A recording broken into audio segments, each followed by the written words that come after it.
Good afternoon, traders. This is Christian from Tribeca Trade Group, and this is your end of day as well as end of week market recap for Friday, the what is today, the 21st of June, and we only have one more week to go for the month. So it's gonna, the way that the week or excuse me, the way that the month ends, today's the 21st, and then because the way that the week lines up, the 28th will be the last trading day of the month, and that's Friday. So we're almost through a whole nother trading month, and then after that, the first of the month will be on July 1st. So just like that, June is almost wrapped up here. So quadruple witching, or triple witching as they call it now, finished for the day. Some interesting moves, towards the end of the day. It's always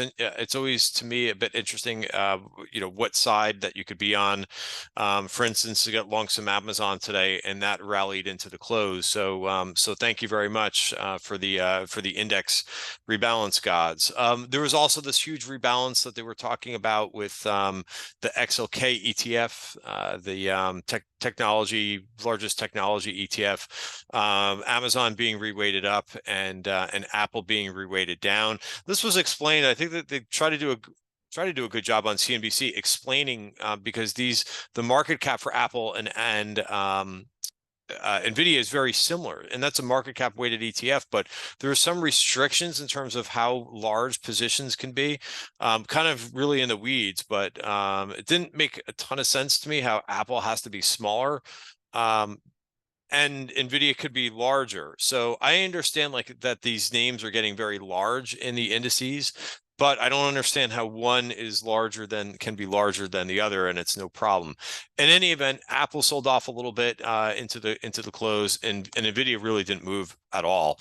So perhaps there's just a lot of other flows going on. So risk disclaimer in front of you. Everything that we're going through in this video is for information purpose only, not giving any advice or recommendations. Everything that we're going through is for information purposes only. So again, like, I think overall, like, a pretty choppy triple witching. Not much movement. SPY finished down about 0.5%. Qs finished down 0.25%. IWM actually outperformed a little bit, up 20 basis points. The Dow, not much follow through from yesterday. So overall, when you look at these indices and the reversal day that happened yesterday, a little bit further downside, which I think is expected. I think also, you'll probably hear me mention this a couple times as I go through this this video today, is that next week we know is a weaker seasonal month. So I don't think anybody should be surprised at this point if the market is a bit weaker next week, but the silver lining of that is that July is a very strong seasonal month. So if it goes that way in terms of what the averages or what the probabilities are, remember in trading, it's always about the probability. There's no certain things, but we want to be aware of when there's higher probability of something's occurring, like weak seasonality next week and strong seasonality in July. So also we're done with all those gamma squeezes and so forth. So that to me makes sense why we could be a little bit weaker. But the positive is that it was really cheap to kind of put on some protection. I actually put on a little bit of protection for next week. I bought a Q put spread just for next week, about $7 wide, and it didn't cost me much. It cost me like $1.60. So I think that's really good risk to reward. It's good insurance for next week. I don't really want insurance past next week because of that seasonality factor. So I think for $1.60, that's not a bad way to kind of have a little bit of insurance just in case things go. I always start with these when I do these Friday videos, I always talk about the day first, and then I summarize what the overall week did. But some interesting outperformers for the day. Biotech, I think that was mainly Sarepta, was up about 30% for the day, so that really helped the XBI ETF.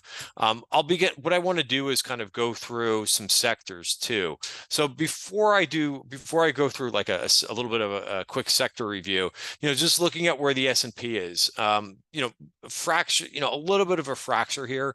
But again, like just putting things in perspective, the market has basically been straight up for the whole month of June, and that's pretty darn good. I talk a lot about how sometimes the first half of the month could be different than the second half of the month, right? It's rare when you get a whole month of really strong performance. Sometimes it's the first half, sometimes it's the second half of the month. So we basically got, 2+ strong weeks, and I think you kind of have to be happy with that. And at this point, you want to be making some adjustments with the market kind of stalling out a little bit. Obviously, we got very, very overbought. The RSI and the indices telling you that. Again, the RSI is very different, at least the way that I use it. When we get overbought in a stock, that's actually a pretty darn good thing. And a stock could stay overbought for a long time. That's not a sell signal. However, when the indices, talking about like when the S&P and the Qs, when those types of things get overbought, usually they don't stay, they don't stay like a 70, 80 RSI. They usually cool from that point on. So let's move over to the Qs, and then like I said, I'll go into some sectors, but yeah, it's the first time that the Qs is underneath the 5-day moving average. Again, why am I using like such a short-term moving average, the 5-day? Because it's really good for telling you if something is short-term, is trending in the short term. And the price has been above this 5-period moving average, so really strong trending move since the beginning of the month. So this is the first time that this is kind of a little bit of a fracture here. And is it the end of the world that if we do sell off a little bit next week? No, because I think a lot of names will kind of set up nicely. There are a lot of, even after the last 2 days, there's still a lot of overbought names. I also thought it was pretty interesting that we really didn't break the value area for the week. Right? I was ready to kind of short the Qs today. And there was the first hour of the trading session. We had a little bit of a fracture there, but price did not close in there. So this was really just kind of like a battle. So I think for next week, what you want to be watching, you could see this developing. Well, it's pretty much set now. This is the value area for next week. And you could see that if we, right around the same level, basically, this 479.50, the top of value for this week, is going to be the bottom of value for next week. So we break under that. And like, hey, you want to put on a reversion trade, maybe thinking maybe the Qs come into the 20-day moving average. I think that's not a bad trade. And remember, for me, the value areas, this is the MarketWebs value areas that we use. All this is basically telling you is like it tries to take emotion out of the equation for you and can just set up easy decisions. So we go below 479.50. Sure, I think it makes sense for a short-term short in the Qs. If this doesn't break, then you know that there's just a lot of strength right now in the market, and that may be the only little dip that you get, right? But I can't tell you if the market's going to go up next week or down next week, but I've got a level to play it either way, right? That's what trading is about. It's not about making predictions. It's saying, hey, we break this level, I'm going to try a short. We hold this level and start to gear back up, right? I know I want to play it more to the long side. IWM, I'll talk about this briefly, but it seems like whenever I go through this chart, hey, if you can make a trade out of this, great job. You're you're awesome for doing so, because I see nothing but sideways here, and I see a lot of false moves, right? Not breaking really much to the downside, certainly not making a move to the upside either. Bonds also, we'll just look at really, they had a small week this week, not a big size move. Ultimately, still staying right around that bottom of value for the year, right? So remember, last week this closed inside value. This week it's kind of too close to call. And we'll see if that changes anything in terms of the bond move. And I think that there's a decent amount of bond auctions next week. Let me just bring up my calendar. We could also talk a little bit about what's on board for next week. We've got things like consumer confidence next week, new home sales. And then, of course, at the end of the week, you're going to get another gauge of inflation. Remember, it's the PCE deflator. Folks always seem to get confused about this, because the same day that GDP comes out, which is, by the way, is a lagging indicator, you also get this core PCE number, and this throws everybody off. They're like, oh, is that the PCE number? Well, it's the core PCE price index for the quarter, but really what the Fed is most concerned with is the PCE deflator, which comes out the very next day and is usually the last trading day of the month. They're looking for a 0.0 for the PCE deflator. So they're expecting to see a very muted report for inflation. Again, I don't know how they set these numbers, but it is what it is. They're looking for 0.0. I mentioned bond auctions. Here's the government bond auctions. You're going to get the 2-year. You're going to get, so this is one of those weeks where you get 3 bond auctions. You're going to get the 2-year. You're going to get the 5-year. You're going to get the 7-year as well. So, we'll mention those. Those are all at 1 o'clock, for those days where there's bond auctions. And of course, there'll be Fed speakers, but it looks like there's not that many. Maybe they're on vacation. Could Fed speakers actually go on vacation rather than tell you the same thing that we've been hearing for 6 months? I don't know. We'll see. All right, that's my little joke. So I mentioned sectors. Okay, I'll start with XBI. I don't think there's really much that's changed here, even though there's a strong move here in XBI today. Maybe watch this top of value that's right around $92. I'll tell you what was interesting is the XLC ETF. We have to remember with this ETF, about 50% of this ETF is Google and 50% of this is Meta. So looking like, this looks pretty strong here. It didn't see that out of too many tech groups to close, right around the highs like that. So let's go right to what Google did today. First time Google has broken above. This has been very sleepy over the last month, right? This has not been one of those tech names that have been off to the races, just basically sideways. And if you go back a little bit further, remember on earnings, this thing gapped up to about 174. So this is a nice little play because it just really hasn't done that much. And if money wants to go into Google, it's not very extended considering that it's not too far away from when it reported earnings. Meta, on the other hand, right, is doing okay, but again, very sideways, right? Again, has not been where the momentum has been. I want to review another chart because again, Amazon, I mentioned, in the very beginning that, this was, look at the volume, on the open, that's where futures expire, and on the close, that's where the index rebalances occurred. So big volume. You'll see that basically when you're going through charts this weekend. Please don't get too overly excited about, oh my God, look at the volume that happened on Friday. You'll see big volume in just about every big name because of that index rebalancing. Also next week, the Russell rebalances next week. And it's not just the small caps. Remember, Russell also manages things like, they manage the growth and the value indices. And there's quite a bit of assets that are tracking those. Remember, always when there's an index rebalance, whether it's a sector, whether it's the small caps, whether it's the value versus growth, it all depends on how many assets are tracking those indices and those ETFs. The bigger the amount of assets tracking a particular ETF, the bigger the rebalance will be. All right. So just keep that in mind next week. So again, you'll think when you hear Russell rebalance, you think IWM, which is a big thing, but it will also be some large caps too, because Russell manages a lot of different indices. All right, so that's Amazon. Let's go back to this weekly chart. I did get long some Amazon today, right? This is another one too. You go back to when this reported earnings, right? It reported earnings, kind of gapped up, right? Had a little bit of a follow-through move. But again, if these things want to do something, this would be kind of exciting because they haven't gone up like, let's bring up the next chart. Everybody's favorite semiconductors. I got a lot of questions about the semiconductors today. My opinion is, where could they fall down to? Well, it could be the 20-day moving average. That would fill this gap in here too. That wouldn't be a bad thing. Why would that not be a bad thing that the semis come down to the 20-day moving average? Because it would take all those weak hands, all the hot money in the semis, and it would kind of, break that down a little bit. And I think that's better. So then basically all this hot money in the semiconductors. And again, I wouldn't necessarily look away from the semis. I would keep an eye on them.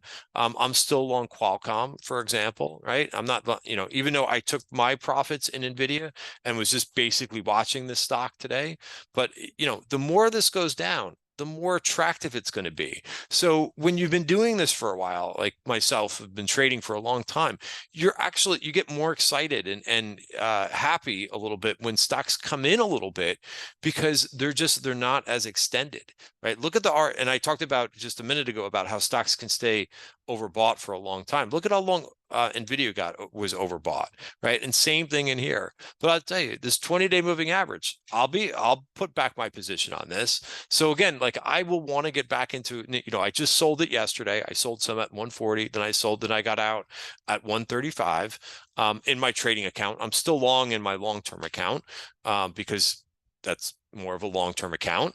But I would love to see it back into the, one more day of sell-off, maybe into the 20-day moving average.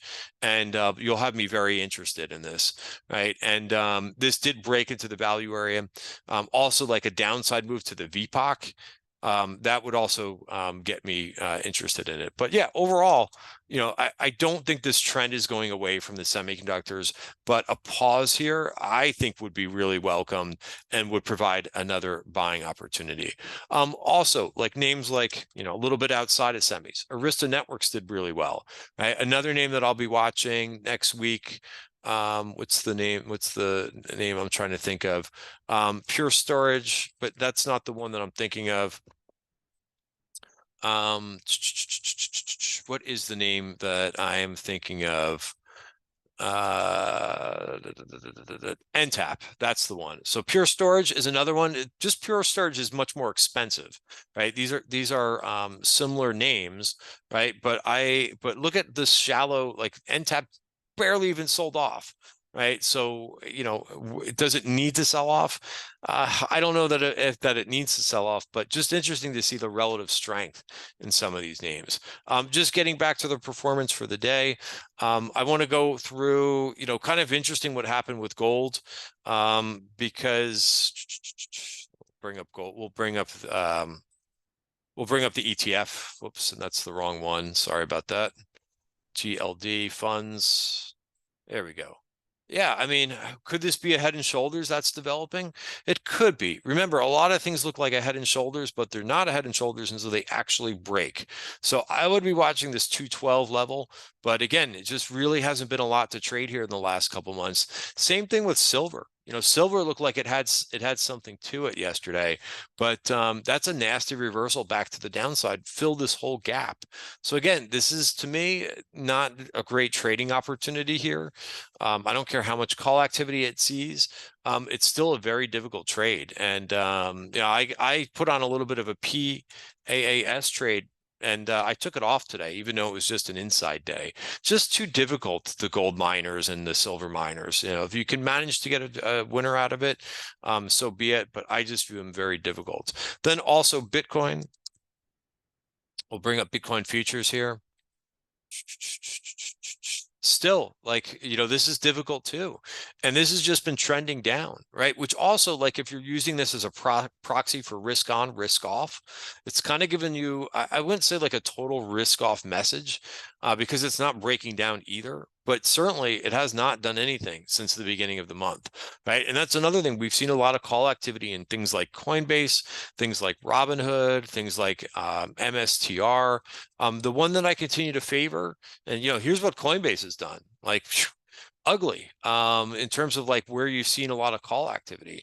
Eventually, like, you'll see a bigger bounce here, I think, but again, it's so much better to be watching the price action than just the call activity, right? You get call activity and and the price action also confirms. Perfect, right? That's a pretty good signal, but you have to have the two together, in my opinion. But everybody uses option activity a little bit different than I do. What I did like was the Robinhood chart today, right? Look at the nice candle here, right? Crunching into the 20-day moving average, bit of bullish engulfing here. So I really like that. So in any event, I just wanted to summarize that. Also our sectors.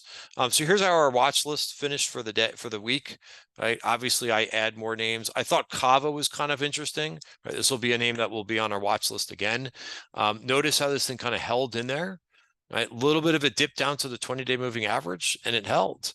So that's not bad, right? Considering, a lot of things, not a lot of things, but some things breaking down a little bit. But Kava was not one of those names, and pretty strong, right? Interesting. Dick Sporting Goods was one of the best names. This is the name I was long last week, and I sold it on Friday just as a risk. I always sell some things on Friday for risk management purposes, but it was one of the better names. I could have held on to it. SMCI, we could look at this name too, and see where this closed out for the week. Had a nasty reversal yesterday, but it's still kind of hanging in there. It closed right at the top of value. So as long as these things kind of stay above the value area for the month, they stay on my watch list. So I'll continue to watch that one. Obviously, ARM was one that got really heated, but also back below that's 5-period moving average. First time it's done that for about a month. Reversal yesterday, but still we'll keep an eye on this one. Also, a lot of things looked a lot different from where they were in the beginning of the week.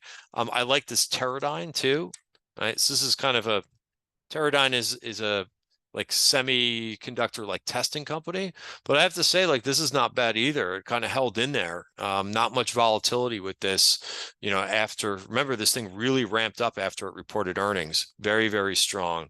And again, not much of a pullback at all in that name. TTD stayed pretty strong too.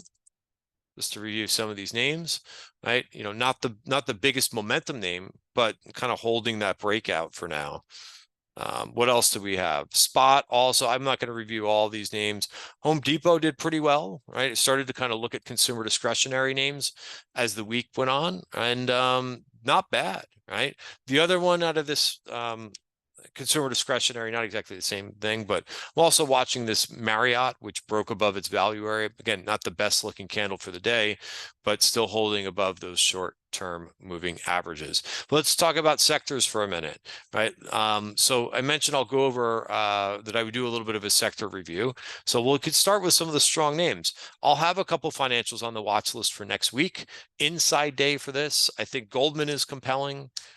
Even though it had a little bit of a reversal bar today, we'll watch where it goes.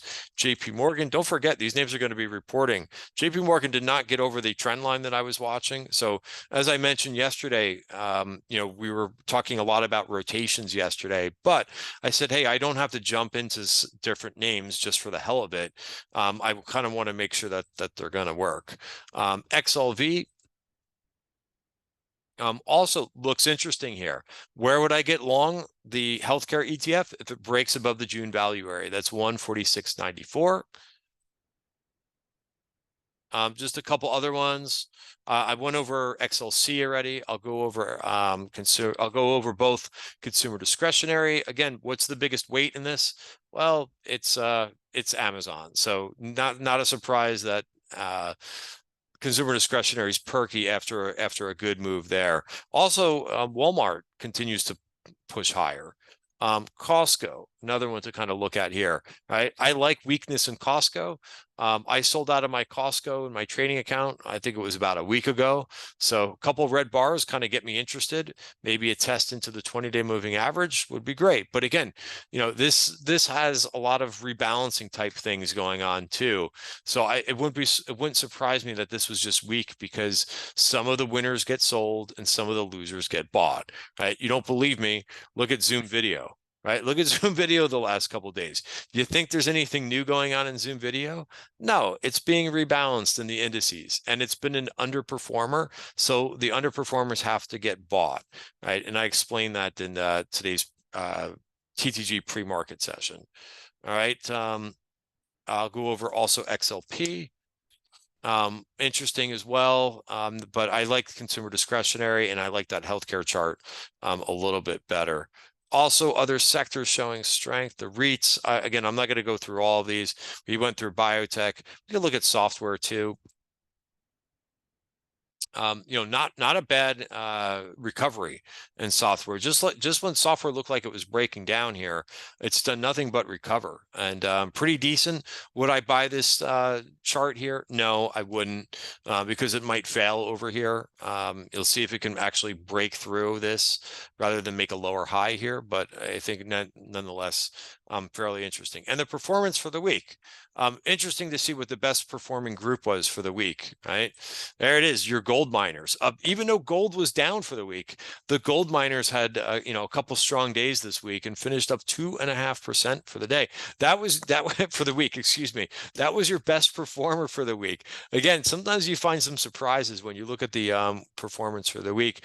Internet names, remember what's in those internet names, a couple things that we already talked about, which Google, Amazon look like they're trying to break higher. Those are must-watch names for next week. Consumer discretionary, which we already talked about. Telecom stocks, financials, those were all up over 1%. Even energy squeaked in there with up 1.1%, even though crude was down for the day. And then so you got, you had a few areas that were like, oh, great, up over 1%. Look at some of the names that went, or some of the groups that were down. Solar was down 8% for the week. I mean, look at the difference between the solar ETF, right, which is this here, totally breaking down, right? I guess like a double top here, you could say at this point. Look at the break back below the 200-day moving average. Now look at First Solar, right? You want a pair trade. How about going long First Solar and short the solar ETF? That's not a bad looking trade. And if you want to look at the performance out of this, what a nice way to do it. Right. And here's First Solar versus TAN, right? Really, really nice, performance if you've been doing that, and almost taking out those previous highs. Other standouts to the downside, clean energy also, because there's a lot of overlap there. Chinese internet names continue.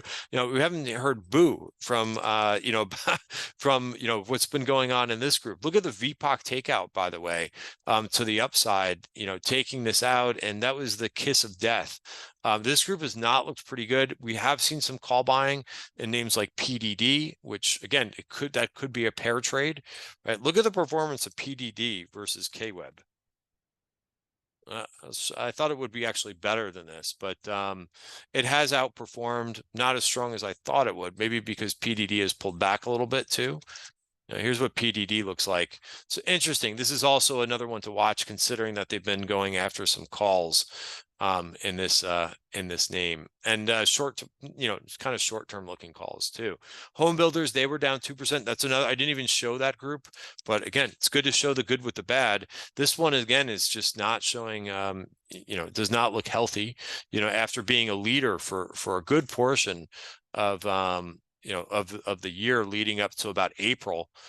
This is really breaking down. There's been a lot of weaker than expected housing data, which has been impacting that. Lennar mentioned that they're seeing some softness. Their new orders were a little bit shy of expectations. Biotech, even though had a really good day today, finished down 1.5% for the week. Utilities and semis finished down for the week, right?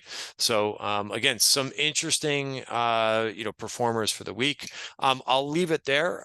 Even though I think that weaker seasonality that I mentioned, I think there's also some good looking setups that might materialize. So I don't think that it's, again, I'm not going to make any major predictions, but I'll go with just what I think. I think that might be soft next week, but I think that might actually be good. But I don't think we're going to see huge downside. I think that you might see like more chop and maybe a little bit, to the downside. But ultimately, I think that will set up possibly for a really good July. Thanks, guys, for watching. And by the way, I will have a special Tribeca Trade Group special for the second half of the year. Stay tuned for that. You can email me if you want to know more about that. But I will announce that towards the end of next week. Guys, thanks for watching, and have a wonderful weekend. And stay out of the sun. You could see my office. I'm a little bit in the shade because downtown New York is pretty hot right now. So I've got the shades down. So apologize because a little bit dark today, but it helps to have the shades down today. Have a great weekend, everybody.